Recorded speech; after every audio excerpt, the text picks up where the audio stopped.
Hello বন্ধুরা, এখন আমি ডিএনএ বলে একটি তামিল সিনেমার রিভিউ করতে চলেছি, যেটা হিন্দি ডাব ভার্সন দেখলাম জিও হটস্টারে, এবং ডাবিং কিন্তু বেশ ভালোই হয়েছে। তো কেমন হলো এই সিনেমাটা? লিড রোলে আছে হলো আমাদের অন্তিম বেদ বা বলা যায় অথর্ব, এবং সঙ্গে রয়েছে এখানে নিমিষ আসাজ্জান, মোহাম্মদ জিশান নায়ক। ছোট্ট করে গল্পটা বলি এখানে।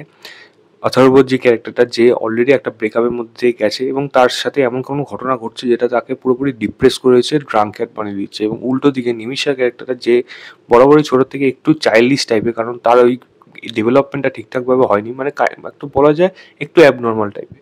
এরা দুজন যখন একে অপরের সম্বন্ধ হচ্ছে, বিয়ে হচ্ছে এবং তাদের এক বাচ্চাও হচ্ছে, এবং সেই বাচ্চা হওয়ার পর সেই বাচ্চাকে কেন্দ্র করে কী কী ঘটনা রয়েছে এখানে, আমি এর দিয়ে বেশি বলবো না। এবং এই গল্পটা কোন জায়গায় যায়, এবং সেখানে মা, এবং বিশেষ করে ডিএনএ কেন নাম, এই নামটা, এবং সেটা যদি আপনি ভালোভাবে বুঝতে চান তাহলে হটস্টারে গিয়ে এই সিনেমাটা আগে দেখুন। তারপর গিয়ে না এই সিনেমা নিয়ে কথা হবে, যে আপনাদের কেমন লাগলো সেগুলো আমাকে অবশ্যই লিখে জানাবেন। তো ওভারঅল গল্পের আইডিয়া এইটুকুই। আমি পরিষ্কার এই সিনেমার ভালো খারাপ দিক নিয়ে বলে দিচ্ছি। প্রথম ভালো দিক হলো এই ইউনিক আইডিয়া, যেটা অবশ্যই ভালো লাগবে এবং সত্যি আপনাকে অবাক করে দেবে যে এরকম ধরনের ঘটনা নিয়েও একদম একটা সিনেমা হচ্ছে, এবং সেটাকে দেখতেও বেশ প্রেজেন্টেশন ওয়াইজ কিন্তু বেশ ভালোভাবে করছে।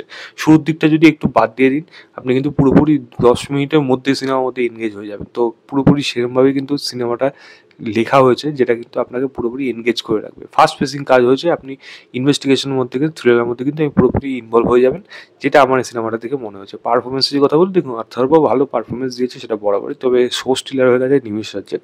তার একটা জায়গায় পারফরমেন্স অসাধারণ ছিল, কারণ তার যে যেরকম ধরনের নেচার, সেটাকে যে অ্যাবনর্মাল টাইপের কাইন্ড অফ নেচার, সেটা যেরকমভাবে মেনটেন করেছে খুব ভালো। এবং একটা জায়গায় সে তার হাজব্যান্ডকে এমন কিছু কথা বলছে, যেটা এক মুহূর্তে একটা, সঙ্গে সঙ্গে পর মুহূর্তে আরেকটা, মানে কোনোটা হ্যাঁ বলছে তো কোনোটা না বলছে। আপনারা দেখলে বুঝতে পারবেন ওই জায়গাটা যেরকমভাবে শ্যুট করা হয়েছে সেটা অসাধারণ, এবং সেই সিনটাকেও যেরকমভাবে শেষ করা হয়েছে এক্সেলেন্ট ছিল। মানে পারফরমেন্সের নিমিষা ফাটাফাটি। সাপোর্টিং ক্যারেক্টার যারা ছিল, পারফরমেন্স সবারই ঠিকঠাক এখানে মনে হচ্ছে। ব্যাকগ্রাউন্ড মিউজিক আমার এখানে বেশ কিছু জায়গায় ভালো মনে হয়েছে, এবং যে থ্রিলার এলিমেন্টটা এত সুন্দরভাবে গল্পের মধ্যে রাখা হয়েছে, এবং সেইগুলো ইনভেস্টিগেশনটা এত ভালোভাবে দেখানো হচ্ছে, প্রপার রুটে গিয়ে দেখানো হচ্ছে, এবং যেরমভাবে যখন ইনফরমেশনগুলো আস্তে আস্তে আপনার কাছে আসবে, সেগুলো কিন্তু দেখতে আপনার কিন্তু বেশ ভালো লাগবে। ইন্টারেস্টটা পুরো কিন্তু শুরুর থেকে শেষ অবধি কিন্তু বজায় থাকবে, যেটা কিন্তু আমি এর মধ্যে পেয়েছি। ড্রামার পোর্শন, ইমোশনাল পোর্শন, সেই জায়গাগুলো কিন্তু বেশ ভালোভাবে ওয়ার্ক করেছে। এবং মায়ের সাথে যে বাচ্চার সম্পর্ক, সেটা যে মানে সেটার যে ইমোশনাল ফ্যাক্টরটা, সেটা কিন্তু এই সিনেমাটার মধ্যে তুলে আনতে সক্ষম হয়েছে থ্রু পারফরমেন্স এবং থ্রু স্টেজিং। সেগুলো দিয়ে কিন্তু সম্ভব হয়েছে, সঙ্গে ব্যাকগ্রাউন্ড মিউজিক এবং মোমেন্টগুলো।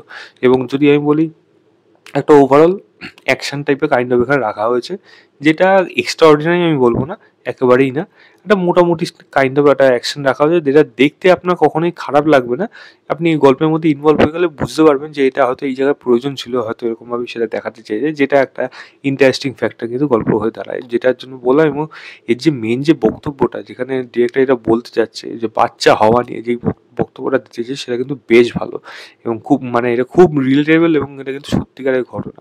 এবং এর যে ওভারঅল যে আইডিয়াটা, বা বলা যায় ওভারঅল বক্তব্যের মধ্যে দিয়ে কী কী বোঝাতে যাচ্ছে, এবং সেখানে সেটা মানে হিরোর দিকে হোক বা ভিলেনের দিকে হোক, মানে যেই প্রোটাগনিস্ট অ্যান্টাগনিস্ট যারাই রয়েছে, প্রত্যেকের দিক থেকে যেই বক্তব্যগুলো দেওয়া হয়েছে, সেগুলো কিন্তু জাস্টিফাই করে, মানে অ্যাটলিস্ট মনে হবে না যেগুলো জোর করে ফোর্সফুলি এগুলো করা হচ্ছে, একেবারেই না।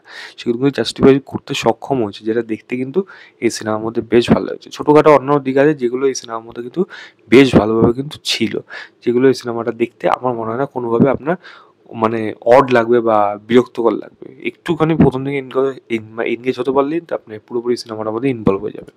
খারাপ দিক যদি বলি, সিনেমাটা শুরুটা যেভাবে শুরু হয়, আপনার মনে হবে না সিনেমাটা কোন জায়গায় গিয়ে শেষ হতে চলেছে। অদ্ভুত ধরনের একটা মাস কমার্শিয়াল সিনেমা যেরকম হয়ে থাকে, এটা কিন্তু কমার্শিয়াল থ্রিলার, আগে বলে দেওয়া উচিত। তো কমার্শিয়াল সিনেমা যেরকম শুরু হয়ে থাকে, সেরকমই শুরু হবে, পাট করতে জনরা চেঞ্জ করে যাবে, যেটা আমার মনে হয় ওই সিনগুলো না রাখলেও হতো, খুব একটা বেশি প্রয়োজন ছিল না।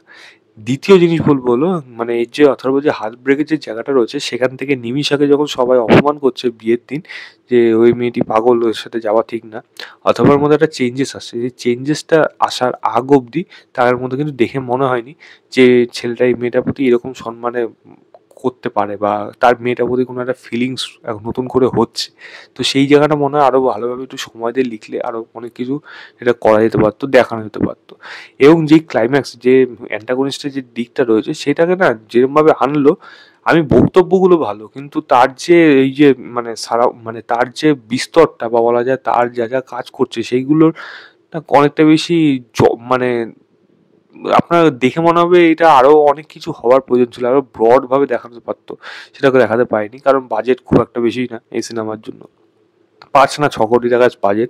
তার মধ্যে দিয়ে এই সিনেমাটা বানানো হয়েছে। যার জন্য প্রিমিয়াম কোয়ালিটিও কিন্তু সেরকম আপনি পাবেন না। যেটা কিন্তু এই কাজটা দেখলে মনে হবে। আমি বলব এটা আগে গিয়ে দেখুন। আপনারা কিন্তু এনগেজ হয়ে থাকবেন সিনেমাটার মধ্যে। আমি পুরোপুরি কিন্তু এনগেজ হয়েছিলাম।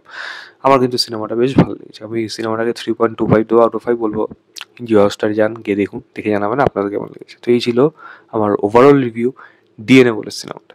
ভিডিওটা ভালো লাগলে লাইক, শেয়ার, চ্যানেলটাকে অবশ্যই সাবস্ক্রাইব করবেন। বাই।